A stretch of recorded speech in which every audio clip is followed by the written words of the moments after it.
Alright, looks like we are live, and let me just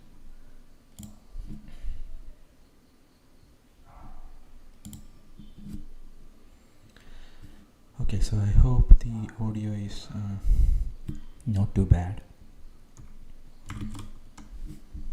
So it's been a while, and so first of all, welcome to the live stream, and I'm not going to take too long with this. I'm just going to showcase some of the tools that I have been working on, some of the applications that I have been writing, and yeah, it's just going to be that.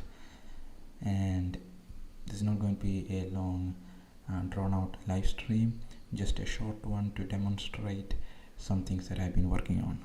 So welcome, and yeah, let's just get on with it.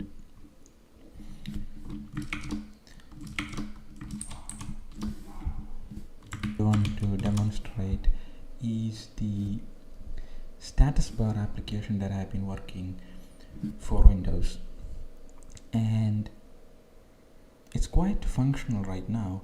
And I've been working on it for, I don't know, the last couple of months, and this is basically what you see on the top, and it's quite usable. And if you want to try it out, just head onto my GitHub page, and you can see the application here. The latest release is from last week, and it's quite usable right now, and I use it all the time. And if you want to try out a new status bar for Windows 11, you could try it and let me know how it looks and how it functions.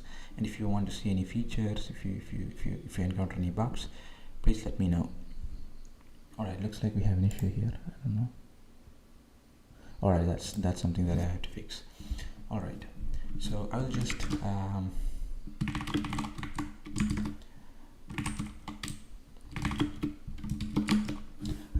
exit it, and let's start afresh. So you can download it from here. I will have the link in the description, and once you download it, you need certain things to run it, like you need the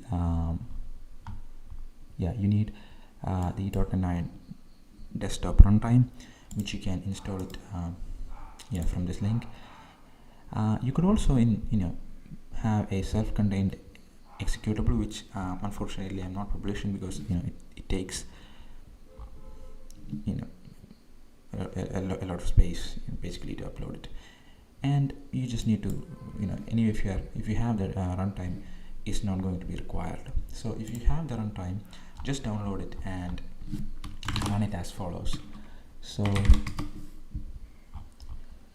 you will have the zip, and when you extract it, you will have all these files, and you just run it.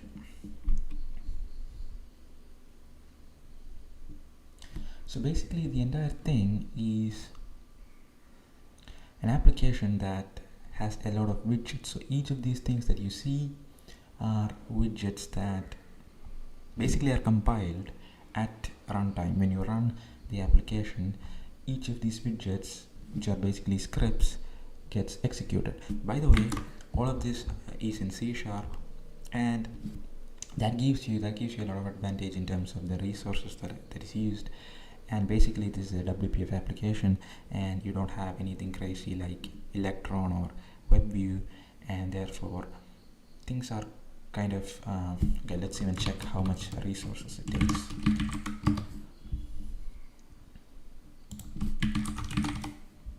Yeah, it takes almost about 55 megabytes, and that's about it. And this is possible because everything is just a WPF application. Alright, so let's just go over the features that you have. So firstly, we have these workspaces. These numbers that you see, these are basically the workspaces that usually don't exist in your default Windows installation, but if you run a window manager, like there are popular window managers out there like Glaze WM or Como Rebai or a lot of others, and even my own basically. So if you have a window manager, and if your window manager has workspaces, that's what you see here. Now most of the popular window managers have workspaces, and I have included the most popular ones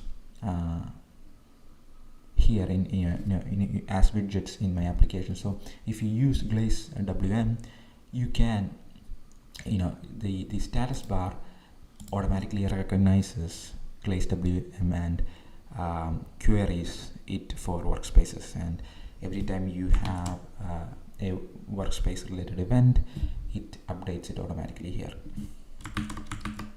So by the way, the application is called Sambar. Right, I just thought of it as a funny name. So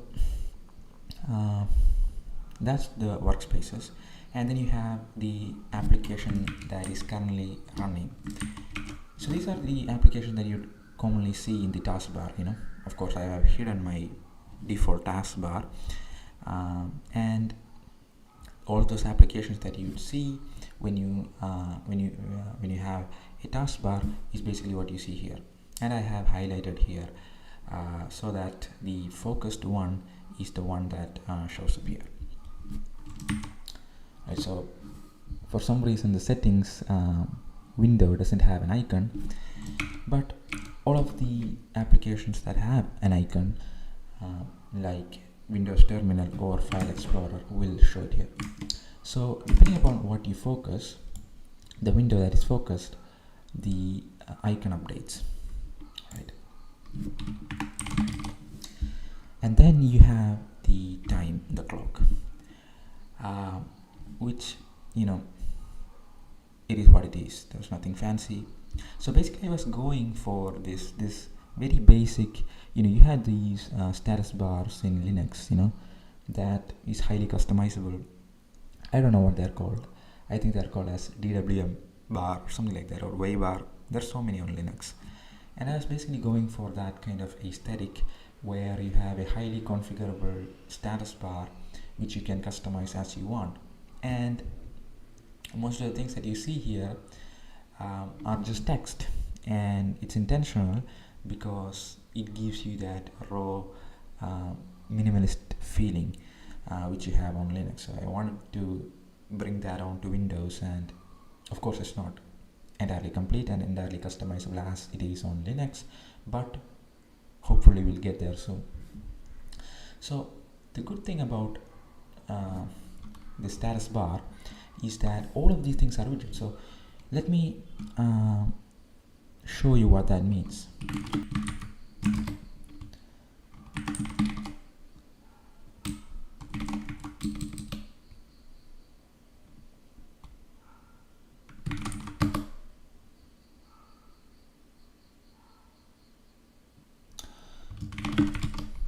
So this is basically the project file, the project, and you can see that there are this thing called as widget packs. So each look that you have for the status bar is basically a widget pack. So we have a couple of widget packs here. Right now it's called as the plain one, this one here, and you have you could have other widget packs. So basically it's the theme or the theme pack for your status bar. And the reason why we have something like this, where we organize themes sort of as widget packs, is to allow us to reuse widgets. All right, so even if you have different themes, all of these themes almost always share the same functionality provided by the widget. So the themes might change, but the widgets are basically the same, and the code that runs these widgets are basically the same. So you have a basic set of widgets that I have already written. This includes things like the workspaces that you have here, the taskbar apps, the clock, and then all of these tray icons and Wi-Fi manager. This is I think called as the action center, and then you have these performance counters. So let's just look into what that looks like, what a widget in the status bar looks like. Let's go over to the simplest one here, which is I think the clock. All right, so this here is the entire clock's widget. All right, about 27 lines, and this is not compiled alongside the application. No, the reason it is not compiled is because you can make changes to the widgets without having to recompile your application. So you could change how, say for example, this text is formatted, how your time is displayed, how your date is displayed. You can configure all of that here, and you don't need to compile the status bar again. Instead, you just need to restart it, and it will automatically change to change the way you want it to change. Similarly, all of these widgets are equally customizable. They are all widgets more or less about 50 lines. Well, there are some large widgets, for example, the wallpaper changer is pretty large. It's about, it's about 86 lines or so. So I guess that counts. It was large before because for this wallpaper changer I had to write a lot of additional stuff. So let's just preview this wallpaper changer because I think it's really cool. So you just click it, and it will go through your pictures folder. I have a folder in the pictures directory specified, and all of those files, pictures in that folder will be enumerated, and you can choose the picture. You can move left and right like using the H and L keys, and the picture you want, you select it, and when you press enter, it just goes through a smooth animation like that. Right now there's only this corner animation where the picture sort of appears on the corner, but in the future I will try to add more animations, especially the animation where it kind of expands from the center. I think that's really cool, but I'll have to implement it sometime soon. So I think this is really cool. You can have really cool workspace animations. Now this is actually being hardware rendered, so it's actually going to use your GPU, and if you don't have a good GPU, it will sort of stutter a little bit, but I don't think it's too bad. It will really stutter if you turn off hardware rendering, and there's an option to turn off hardware rendering, which I don't think you should actually do. Nobody actually has pure software rendering these days anyway. So I think this is really cool. So let's just play around with a few animations. So I think the pictures are not really some of them are not really capable of filling the entire aspect ratio, or maybe it's because I haven't set it to fill the entire I really haven't set it as follows. So now it fills the entire screen display. So let's just change another wallpaper. So alright, so let me just change it back to the old one.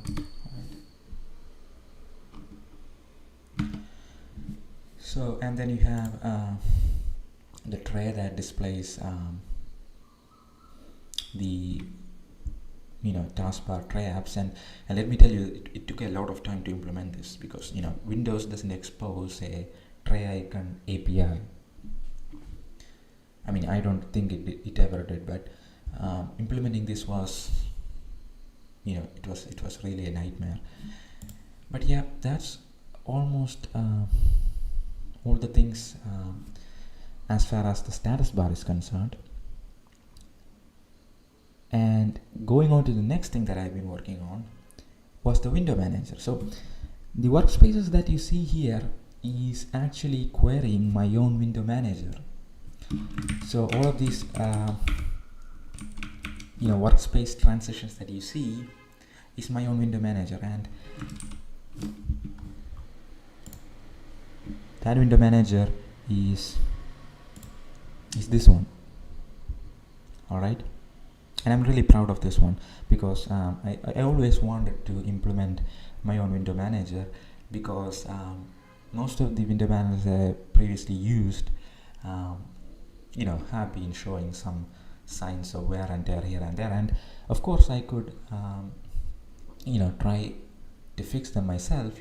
I could contribute to, most of these are open source projects, but again, it's really a give and take mechanism, and when you have your own window manager, you can do whatever you want with it. And one thing that you can do with when you have your own window manager is have really cool animations, and that's something that I really wanted, and let me show you what I mean.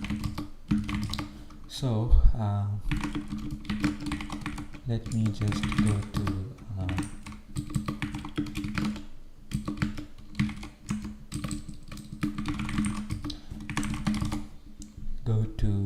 the settings.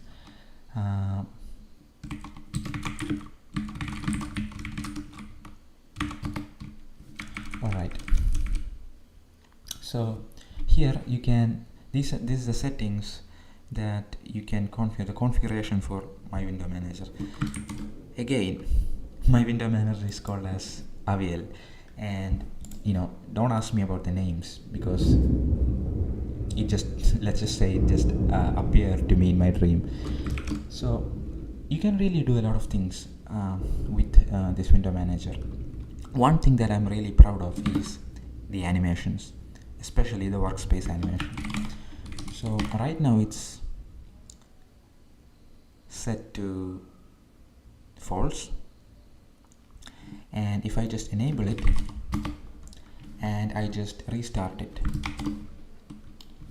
so just so when the window manager restarts, all of the windows are sort of piled up onto the first workspace, which is not a problem. Let me just yeah, did you see that? Did you see the animations? Yeah, that's what I'm talking about. Yeah, so yeah, these really nice animations, and I'm really proud of it. Something else that you can do is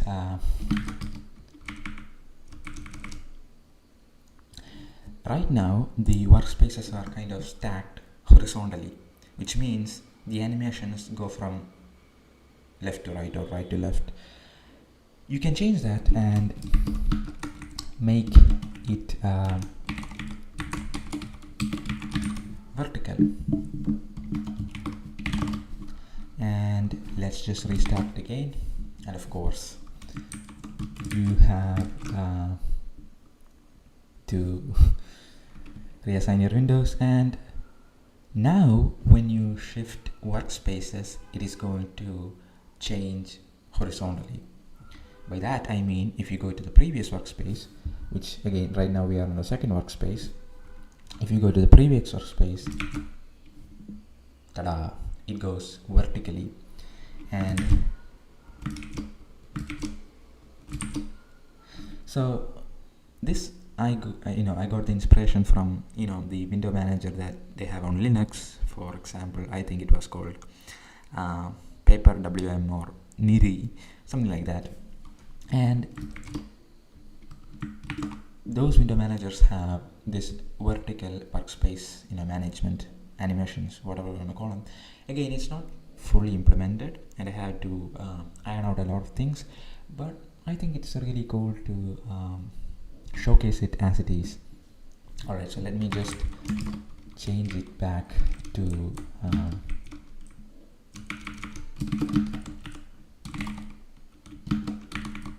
horizontal, and let me just change this to false for now. Also, you can configure a lot of things like the workspace animations and number of workspaces, the margins, and of course you can even query it using a WebSocket client. Now, this is how we are able to communicate with our window manager using this WebSocket.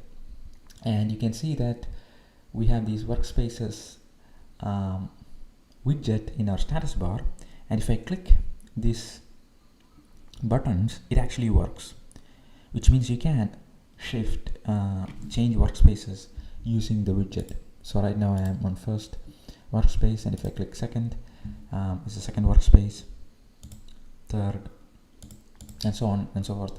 And the reason we are able to do it is because the status bar is communicating with the window manager using a WebSocket server and client mechanism. And of course, in the window manager, you can ignore processes, define custom rules. You can make windows floating.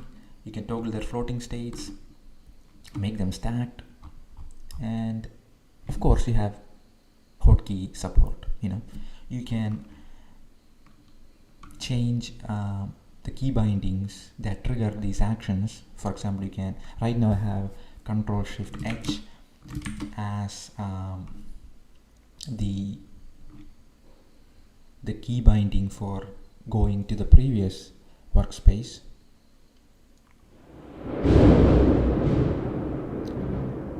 Alright, so I think that was very loud lightning. Alright, so I think I got to go. Otherwise, I think my PC is going to literally be fried in the night. That was a very loud thunder, and I think I'm going to stop for today. And in the next live stream, we will discuss in depth about all of these software. Until then, take care, goodbye, and see you soon.